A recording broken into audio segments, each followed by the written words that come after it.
afternoon. Myself Ajita Raji. I am from Triple M College of Nursing, third year BSc Nursing. Today I am going to deal about schizophrenia. Before going to the topic, first we have to know what is mental health. So coming to the mental health is a state of well-being in which an individual realizes his or her abilities, can cope up with the normal stress, or the life can work productively and is able to make a contribution to his or her community, where the individual is able to cope up with the natural stress to the external environment. How the individual adjusts to the environment, that is the external environment, is considered as a mental health.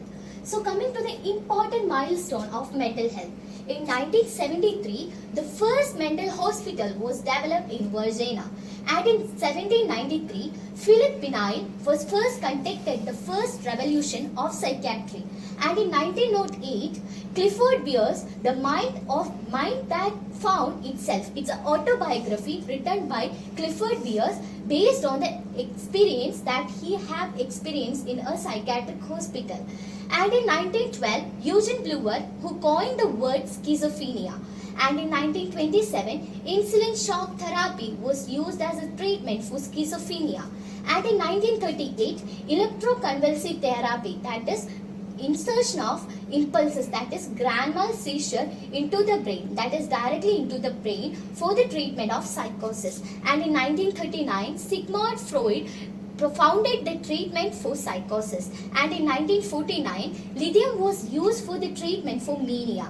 And in 2001, there was an incident which has happened in the Tamil Nadu, where a lot of patients have died due to an incident which was happened in a hospital, where all the patient was restricted by a chain within the bedside. So the hospital got a fire, due to which the patient was not able to move from the bed, and due to which the patient has lost their life. And then coming to the topic, schizophrenia. So what is schizophrenia?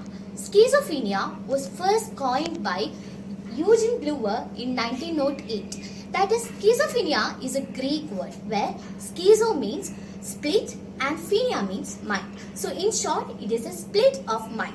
So coming to the definition of schizophrenia, schizophrenia is a psychotic condition characterized by disturbance in thinking, emotion, volition and faculty in the presence of clear consciousness, which usually leads to social withdrawal. So it is a psychotic condition which is usually characterized by thinking, emotion, volition and faculty in the presence of clear consciousness, which usually leads to a social withdrawal. So coming to the epidemiology of schizophrenia. In epidemiology, it states that 25 to 64 years adult as well as the geriatric patient is commonly affected with schizophrenia. So why this much increase in this epidemiology? So coming to the etiological factor, there are three main etiological factors responsible for schizophrenia. So the first one is genetic theory. It says that in genetic theory, it is most common in consanguineous marriage. The studies have shown that the patient with schizophrenia, their relative is having more common schizophrenic condition as compared to the general community. And coming to the neurological theory, in neurological theory, it states that the frontal portion of complex as well as the lymphic cortex is not fully developed in a schizophrenic patient. And coming to the behavioral theory, in behavioral theory, it states that the dopamine level is excessively produced in the brain, due to which it leads to a condition called schizophrenia. So coming to the clinical manifestation of schizophrenia. So it has stated that the schizophrenic condition has loads of clinical manifestation. So coming to the Bleuler's 4A syndrome. So it was developed by Bleuler, that is Eugene Bleuler. So according to him, there is four main A. That first one is affective disturbance, in which the patient is unable to show appropriate emotional response. In autistic thinking, it is a thought process where the individual is unable to show interest towards the individual, as well as interest towards the individual as well as to the external environment. And in ambivalence, it shows that where the patient is not able to cope up with the emotional stress. And in associate loosening, it states that the individual is not able to think logically. So now the section I have handing with ICD-10 classification of schizophrenia. So the first classification is paranoid schizophrenia. In paranoid schizophrenia, all the delusions comes. That is delusion of jealousy, delusion of grandiosity, delusion of persecution, delusion of preference. All the delusions comes in a paranoid schizophrenia. It is the most common type of schizophrenia that we are seeing across the world. And coming to the hemiphrenic schizophrenia, in hemiphrenic schizophrenia, where delusion as well as the hallucination symptoms are present in the patient for a while. And in catatonic schizophrenia, where the patient is having a disturbance in their motor behavior.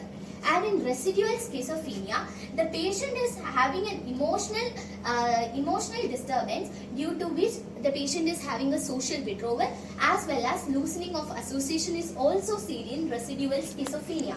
Then comes the undifferentiated schizophrenia. After that, simple schizophrenia. In simple schizophrenia, the patient experiences negative type of symptoms. And in post-schizophrenic depression, where the patient experiences a positive symptoms, afterward in present, that is currently the patient experiences a negative symptoms. That is post-schizophrenic depression. Now, I am handing over my section to my colleague. Eliama will deal about the Snyder's first rank symptoms. So, myself Eliama Matthew of 3rd year BSc Nursing in Trippulam College of Nursing. So, I will be dealing with Snyder's first rank symptoms. So, Snyder's first rank symptoms, that is Kern Snyder in 1959 proposed the Snyder's first rank symptoms of schizophrenia. In that he told that if any of these symptoms is present for a person, he or she will be suggested for schizophrenia. So, the first one includes hearing one's thoughts spoken aloud. That is, the patient himself experienced that his thought is being spoken aloud. Then moving on to hallucinatory voices. In hallucinatory voices, mainly there is two. That is hallucinatory voice in the form of running commentary and hallucinatory voice in the form of statement and reply. Then thought. Mainly thought is three. That is thought withdrawal, thought insertion and thought broadcasting. Then moving on to somatic passivity. Somatic passivity means the patient experiences bodily sensations from an external source. That is somatic passivity. Then delusional perception. Delusional perception in the sense means their perception will be normal but with an illogical thinking. That is delusional perception. Then made volition or act. Volition means initiation. So here the patient experienced that some external force is controlling their act. That is made volition. Then made impulses means the patient feels that or experiences that some external force is imposing impulses or feelings into the patient. That is made impulses and made feelings. So this is Snyder's first rank symptoms. Then moving on to the positive and negative symptoms. This tree depicts the positive as well as the negative symptoms of schizophrenia.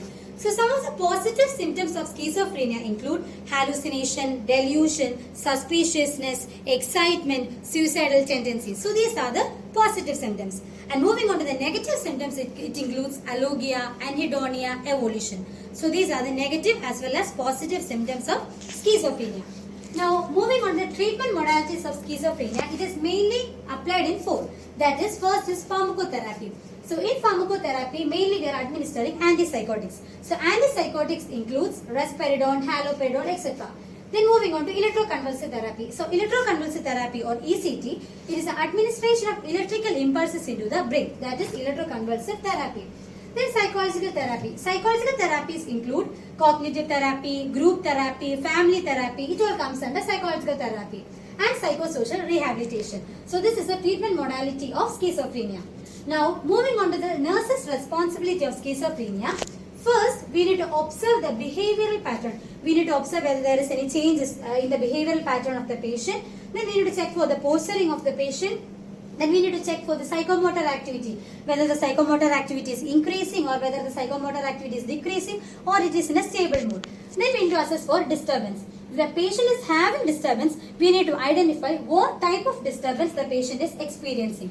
Then we need to ask the patient about their feelings, their emotions, their thought process. We need to assess all about that.